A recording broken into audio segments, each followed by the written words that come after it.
बिस्मिल्लाहिर्रहमानिर्रहीम। आज मोरखा 5 अक्टूबर 2024 जमीयत उलमा सुलेमानी चौक मालेगांव के एक वफ्द एडिशनल एसपी दिग्वीर सिंह के पास मेमोरेंडम देने की हैसियत से आया हुआ था।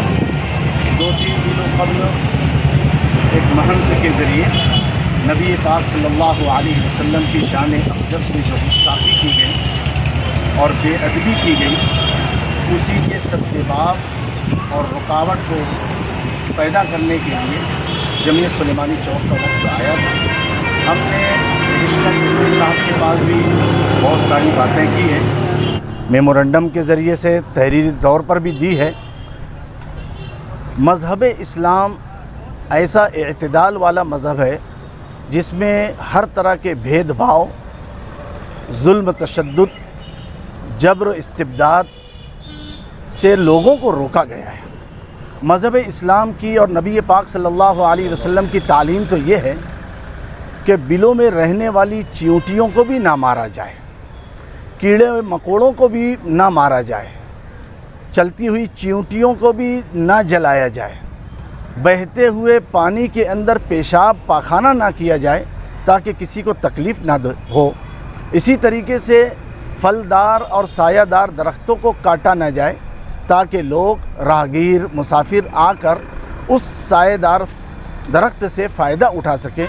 इतनी बेहतरीन तालीम इस्लाम की और नबी पाक सल्लल्लाहु अलैहि वसल्लम की है, जिन्होंने अपने जानी दुश्मनों को माफ़ किया है, जिन्होंने पूरी दुनिया, पूरी कायनात, पूरी धरती पर इस अमन, सलामती, इत्तेहाद और इत्तेफाक का पैगाम दिया, अपने बड़े से बड़े दुश्मन को जिन्होंने माफ़ किया, उस नबी पाक सल्लल्लाहु अलैहि वसल्लम की शान में इस तरीके से अगर गुस्ताखी होती है तो उससे हर तरह का नफ़रत का माहौल पैदा होता है, लोगों की दिलों को तकलीफ़ होती है।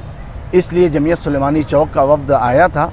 हम उम्मीद करते हैं कि हमारे इस मेमोरेंडम और इस तरीके से कंप्लेन के ज़रिए एक सुकून वाला माहौल बने और किसी धर्म गुरु के ज़रिए से, किसी धर्म गुरु के मुताल्लिक़ कोई ऐसी अनाप शनाप और भेदभाव वाली और नफ़रती बात नहीं आना चाहिए।